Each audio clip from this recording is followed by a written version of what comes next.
Retailers are heading for a boom Christmas as consumers spend up big. Prime Minister Anthony Albanese tests positive for COVID as cases surge across the country, and New York and Singapore top the list of most expensive places to live, and one Australian city creeps into the top 10. It's Tuesday, the 6th of December 2022. Welcome to Fear and Greed, Australia's most popular business podcast. I'm Michael Thompson, and good morning, Sean Aylmer. Good morning, Michael. Just before we get on with the show, I was reading yesterday 1.69 million viewers watched SBS's coverage of the Socceroos the other morning. Isn't that incredible? Another 400,000 streamed the game afterwards. That is a lot of people, considering what time was it, 6 a.m.? 6 a.m. And if you think of the State of Origin traditionally are the biggest games, and that's the sort of audience they draw. So good on SBS. Well done. Yeah. Were you one of them? I watched, no. Listen to you just trying to find a way around that one. I know I should have. I feel bad about it. No, that's all right. I wasn't one of them either. I don't do well with teams and team sports and things. Not a team player, Sean. To be honest, I woke up, I was watching about 15 minutes of it. We were down 2-0 and I went out. So... you should have opened with that. You should have opened with that rather than trying to dodge and weave. But anyway, that's a big number, 1.7 million people watching. That is huge, especially for a Sunday morning. All right, now, Sean, plenty to get through today. It is actually quite a busy day. We've got a stack of stories to discuss, an interview after the show with Alan Greenstein, the CEO and founder of non-bank lender Zagga. That's an interesting one. Yeah, it sure is. I mean, non-bank lenders are doing really well in the market at the moment. And with all this dislocation with rising interest rates, it gets tougher for them on one hand, but it also opens up opportunities. And we talked to Alan all about that. It's a really fascinating chat. Yeah, it is a good one. It's coming up later on. The main story this morning, though, Sean, it looks like being a bit of a boom Christmas, with the Australian Retailers Association upping its forecast for sales to $66 billion during November and December. And if they're right, sales will be up 6.4% from last year. Now, just think about that for a moment. This year, petrol prices have gone from around $1.50 a litre to $2.20 a litre and beyond, forcing the government to cut the excise tax. Prices are lower now, but they're still well above where they were at the start of the year. We've had interest rates rising 275 basis points, pushing home loan repayments on a $750,000 mortgage up about $1,100 a month. That's likely to rise after the Reserve Bank Board meets today. Energy costs, electricity and gas, have soared so much that the regulator had to intervene in the market a few months back, and now the government is considering introducing a price cap. Food prices, particularly fruit and veggies, have jumped sharply due to the severe flooding along the east coast of the continent. Yet, people are going to spend much more in the run-up to Christmas. I'm going to be honest, I don't get that. You put all of that together and it doesn't make a huge amount of sense to me. Why? Why is it the case? Yes, I know what you mean. I mean, a lot of the rise in Christmas spending comes because inflation has pushed up prices. So rather than cut back, people are just shelling out more money for the same amount of goods. Some of the retailers like Harvey Norman have recently reported pretty good sales numbers. I think Jerry Harvey, the boss, said that Australia is nowhere near a recession. Of course, there was a big bank of savings built up during the COVID pandemic, which people are spending now. We know that. And many people who took out fixed rate loans over the past couple of years are still paying low monthly repayments and won't feel the impact of rate rises until next year. Finally, Michael, people have a job. The unemployment rate's 3.5%? People with jobs tend to spend money. So that's why retailers expect sales to be up more than 6% this November, December. Well, I mean, that's very, very good news for this Christmas, Sean, but is there a chance that this is all just going to come crashing down? You'd think so, wouldn't you? I mean, I think many market economists think by the middle of next year, those savings buffers will largely be drawn down and more homeowners will be paying higher repayments. The jobs market will probably have come off the boil and it's probably peaking about now.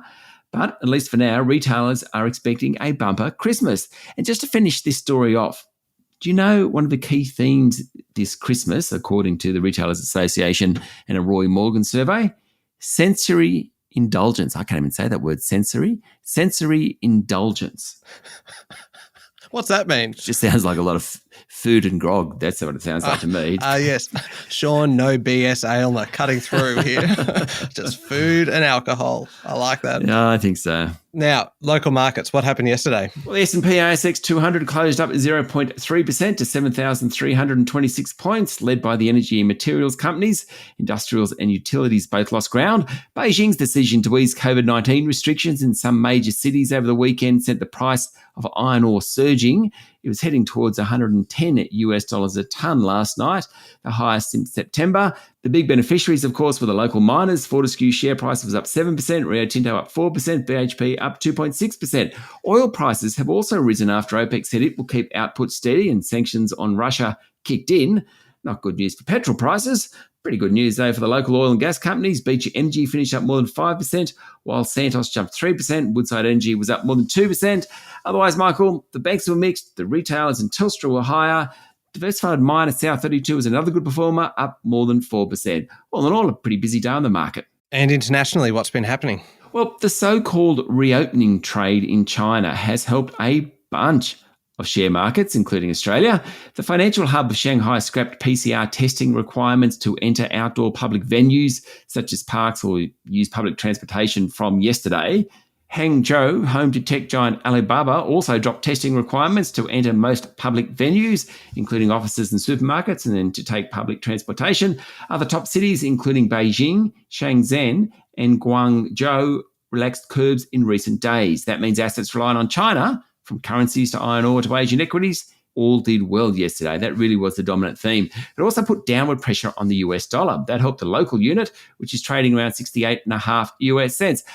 Much higher than when I visited the US 3 weeks ago. But I'm not complaining. You have never been one to complain, have you, Sean? Never. No self-interest here. No, never. All right, we'll be back in a moment with the rest of the day's business news.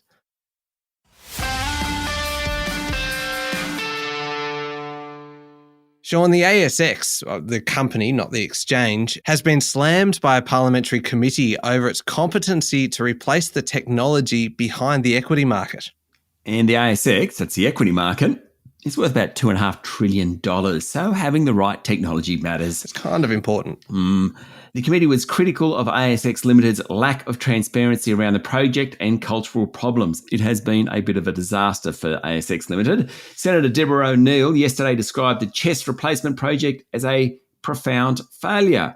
ASIC Chair Joe Longo told the committee the project was an extraordinary example of hubris on the part of ASX, while a report from Accenture said just 62% of the software had been delivered, despite assurances from ASX Limited's chair, Damien Roach, that the project had moved into implementation phase. Now, newly appointed CEO Helen Loftus, can't blame her for it, she's only just got the job, said she will get the project back on track, but it is a dog's breakfast. Yeah, seems like it. Now, sales of new vehicles surged last month with higher fuel prices and larger mortgage costs seemingly ignored by many car buyers. Sales in November were up 18% compared to a year earlier. That's 95,080 units. Now, a big part of the reason is that the global supply logjams have started to ease, meaning there's more cars available for purchase. Buyers, mostly, aren't waiting a year for delivery anymore.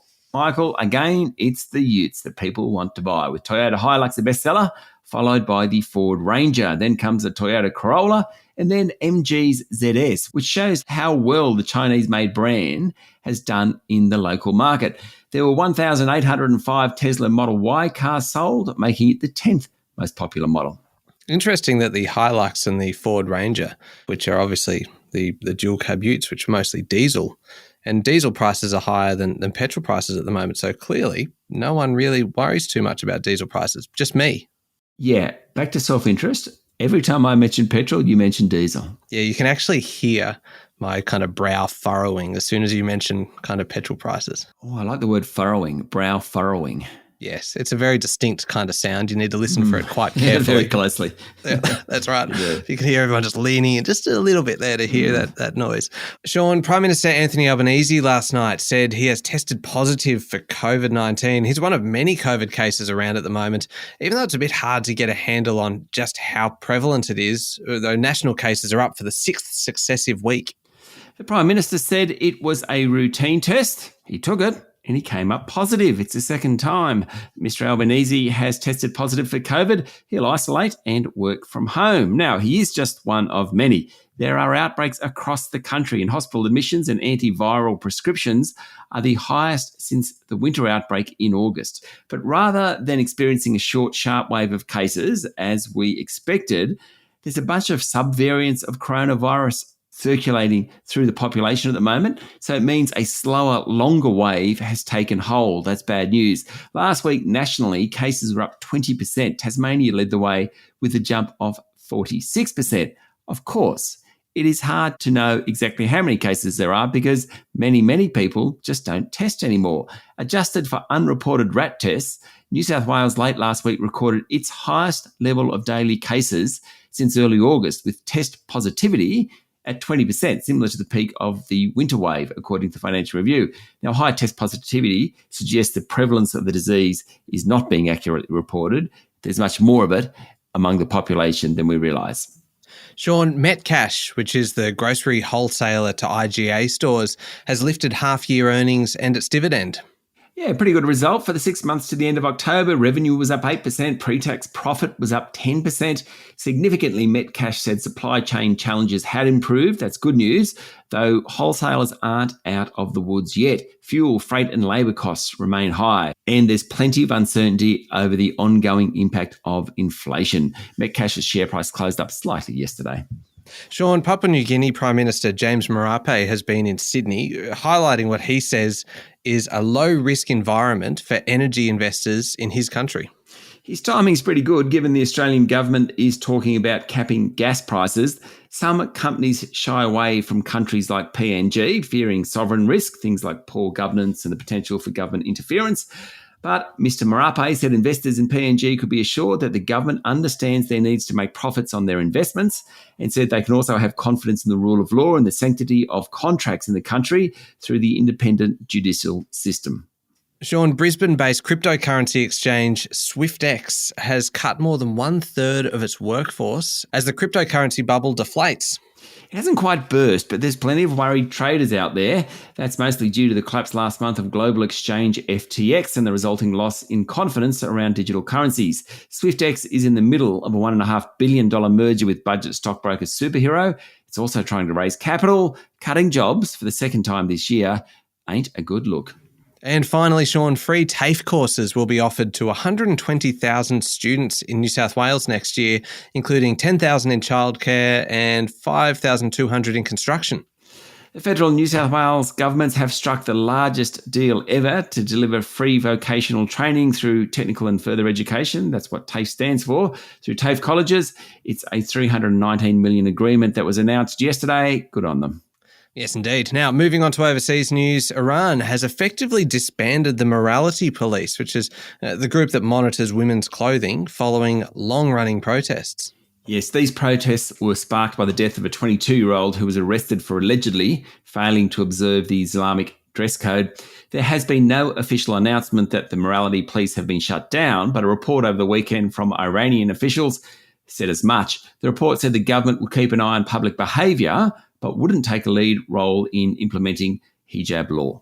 And finally, Sean, New York and Singapore have emerged as the two most expensive cities in the world to live in, though living in big cities has gotten a lot more expensive in many geographies.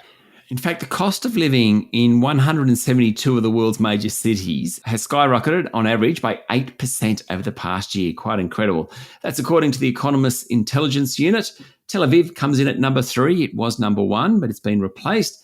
Then Hong Kong and Los Angeles. Overall prices in Asian cities didn't rise by as much. For example, Tokyo and Osaka fell back down the list. Cheapest places, Syrian capital Damascus and Libya's Tripoli. They're the cheapest places to live. And Michael, yes, Sydney snuck in to the top 10 list. It is one of the world's most expensive places to live. It's just nice to see Australia getting some recognition on the global stage, isn't it? Isn't it? Socceroos have fallen off, but the cost of living is going up. I like it. Yeah, there we go. Up next is the Fear and Greed Daily interview, and you're speaking with Alan Greenstein, CEO and co-founder of non-bank lender Zagga. Yes, as I mentioned at the top of the show, we talk all about non-bank lending. Then we go into the property market. In fact, we have quite a chat about the property market and what he thinks is going to happen, particularly around commercial property. Yeah, it's coming up next in the Fear and Greed playlist on your podcast platform or at fearandgreed.com.au. Thank you, Sean. Thank you, Michael. It's Tuesday, the 6th of December, 2022. Make sure you're following the podcast and join us online on LinkedIn, on Instagram, Twitter, Facebook, pretty much everywhere. I'm Michael Thompson, and that was Fear and Greed. Have a great day.